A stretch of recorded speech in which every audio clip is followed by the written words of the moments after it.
વાર્તા બનાવવાના એક પ્રયોગ હેઠળ તૈયાર થયેલ આ વાર્તામાં એક હાથી પોતાના ઉન્માદમાં આંબાની ડાળી પરના કાગડીના ઈંડા ફોડી નાખે છે. એ પછી કાગડી પક્ષીઓના રાજા ગરુડ આગળ ફરિયાદ નોંધાવે છે. પક્ષી સેના હાથી પર આક્રમણ કરીને તેની શાન ઠેકાણે લાવે છે. અંતે હાથીને તેની ધર્મની બહેન કબૂતરી જણાવે છે કે સાચા દિલથી પસ્તાવો કરનારને માફી મળે છે. બાળકો બોલી ઉઠ્યા, વાર્તા રે વાર્તા. કરુણાશંકર ગુરુજીએ કહ્યું, તો ચાલો આજે આપણે એક નવી વાર્તા કરીએ.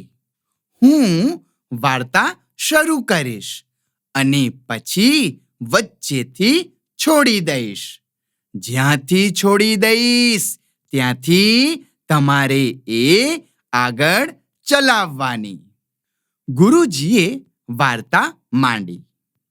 એક હતો હાથી, મસ્ત અને જબરજસ્ત. ગાઢ જંગલમાં એ રહેતો. ઉનાળાનો બપોર હતો. હાથી તાપથી સિયાવિયા થઈ ગયો. આંખો બંધ કરી એણે છાયાની ઠંડક માણી. ઘડી બે ઘડી પછી એને ટાઢક વળી. આંખ ઉઘાડીને એણે જોયું તો આંબા પર લૂંબે ને ઝૂંબે કેરીઓ લચી રહી છે. હર્ષદે વાત ઉપાડી લીધી. હાથીએ હળવેક રહીને સૂંઢ ઉચકી. ડાળીએથી કેરીઓ તોડતો જાય અને મોંમાં મૂકતો જાય. અને કેરી પણ કેવી રસદાર અને કસદાર. ખટ મધુરી અને મોંમાંથી પાણી છૂટે તેવી. હાથીની તરસ છીપી અને એને કોઠે ટાઢક વળી. હાથી ખુશખુશાલ થઈ ગયો. માથું હલાવતો, કાયા ડોલાવતો, સૂંઢ ઉછાળતો ગેલમાં આવી ગયો. સડાક કરતી સૂંઢ ઉચકી એણે એક ડાળીને પકડમાં લીધી અને કડ કરતી ડાળી તૂટી પડી. કરુણાશંકરે વાત સાંધી આપી. ડાળી ઉપર કાગડીનો માળો હતો. માળામાં 3 ઈંડા હતા. ભોંય પર પટકાઈને ઈંડાના ફોદા નીકળી ગયા. ત્યાં તો ઘટાના ઊંડાણમાંથી એક કંપતો અવાજ આવ્યો. હાથી ભૈયા, તે આ શું કરી નાખ્યું? કલ્યાણીએ વાત આગળ વધારી. કાગડીએ કડકડાટ મચાવી મૂક્યો. ચારે દિશામાંથી ક્રાઉ ક્રાઉ ક્રાઉ ક્રાઉ કરતા કાગડા એકઠા થઈ ગયા અને હવામાં સૂંઢ વીંજતો ગર્જના કરતો હાથી ઠંડે કલેજે ચાલતો થયો. કમલે તાતણો મેળવ્યો. કાગડીએ નાતના પંચને ફરિયાદ કરી. મહાજન, મારે આ હાથી સામે ફરિયાદ નોંધાવી છે. એણે વગર વાંક ગુને મારા ઈંડા ફોડી નાખ્યા છે. મારા બચ્ચાની હત્યા કરી છે. કાગડીના સ્વજનોએ પણ સાદ પુરાવ્યો. કા કા કા કા. હસને વાત આગળ વધારી. નાતનું મુખી કાગડીને લઈ પંખીઓના રાજા ગરુડના દરબારમાં ગયો. દરવાજે ગીધની ચોકી છે. ડેલીએ કુકડાની પડગમ ગાજે છે. મેડીએ બુલબુલની શરણાઈ વાગે છે. ચોકમાં ન્યાયની ધજા ફરફરે છે. રાજા ગરુડ સભા ભરીને બેઠા છે. પાસે હંસનું પ્રધાન મંડળ બિરાજ્યું છે. હસીના પ્રધાન મંડળે કાગડીની ફરિયાદ સાંભળી ચુકાદો જાહેર થયો. ગુનેગાર હાથીને દેશવટો આપવામાં આવે. બાજ સેનાપતિ આ સજાનો તરત જ અમલ કરે. ધનજી સેનાપતિએ બાજ સૈનિકોની ટુકડી સજ્જ કરી. હાથીની શોધ આરંભાઈ. હવાઈ તપાસ શરૂ થઈ. સરોવરને માથે આવીને હવાઈ ટુકડી થંભી. સરોવરમાં પાણી હિલોળા લઈ રહ્યા છે. ચોપાસ વનરાઈ વિસ્તરી છે. ઝાડના ઝુંડમાં પંખીઓ કલગાન કરે છે. મોર ગહેકે છે. કોયલ ટહુકે છે. કબૂતર ઘૂઘવે છે. હોલો ઘૂ ઘૂ કરે છે. અને કમળવનનો મીઠો પવન હૈયામાં હર્ષ ભરે છે. કપિલ સરોવરના છાતીપુર પાણીમાં હાથી ઊભો છે. સૂંઢમાંથી પાણીના ફુવારા ઉડાડી એ સ્નાન કરે છે. ઘડીકમાં કમળવનમાં ધમસાણ મચાવે છે. ઘડીકમાં સૂંઢ ઊંચી કરી ઘેરા નાદે આનંદનો ચિત્કાર કરે છે. કાગડી બોલી ઉઠે છે, મારા ઈંડાનો નાશ કરનારો આજ દુષ્ટ હાથી. બીજા સાક્ષીઓ પણ સૂર પુરાવે છે, કા કા કા.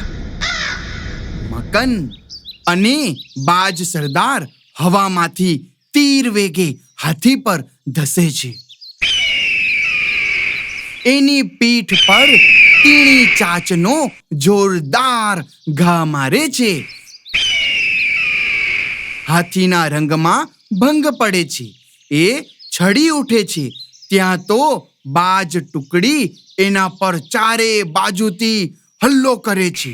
ધમ પછાડા કરતો હાથી પાણીમાંથી બહાર નીકળે છે. ઊંચી સૂંઢે અને ઊભી પૂંછડીએ નાસવા માંડે છે. બાજ સેના પીછો પકડે છે. રતન સામે માર્ગ ખુલ્લો છે. પાછળ બાજ સેનાનો હલ્લો છે. હાથીને કશો સહારો નથી. બચવાનો એકે આરો નથી. દોડ્યો જાય છે. હાંફળો ફાંફળો દોડીએ જાય છે. હિંમત એકઠી કરીને દોડ્યો જાય છે. અને પાછળ બે માર કરતી બાજ સેના આવી રહી છે. લાલજી લીલુડા વનની હદ પૂરી થાય છે. સામે ડુંગરની આડી દિવાલ ખડી છે. ડુંગરની પેલી બાજુ વેરાન છે. ડુંગરની સાંકડી ઘાટીમાંથી હાથી બહાર નીકળી જાય છે. અને આમ હાથી હદ પાર થાય છે.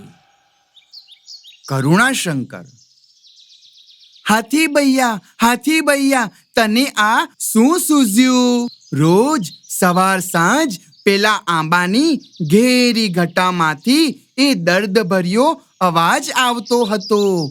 એ અવાજ ધોળી કબૂતરીનો હતો. હાથીની એ ધર્મની બહેન હતી. ભૈયાએ કરેલ અપરાધથી એ ગમગીન હતી. એની હદ પારીથી એ બેચેન હતી. એ હર ઘડી મૂંગું મૂંગું કલ્પાંત કરતી હતી. દિવસો પર દિવસો વીતતા હતા. શું કરવું એને સૂઝતું ન હતું.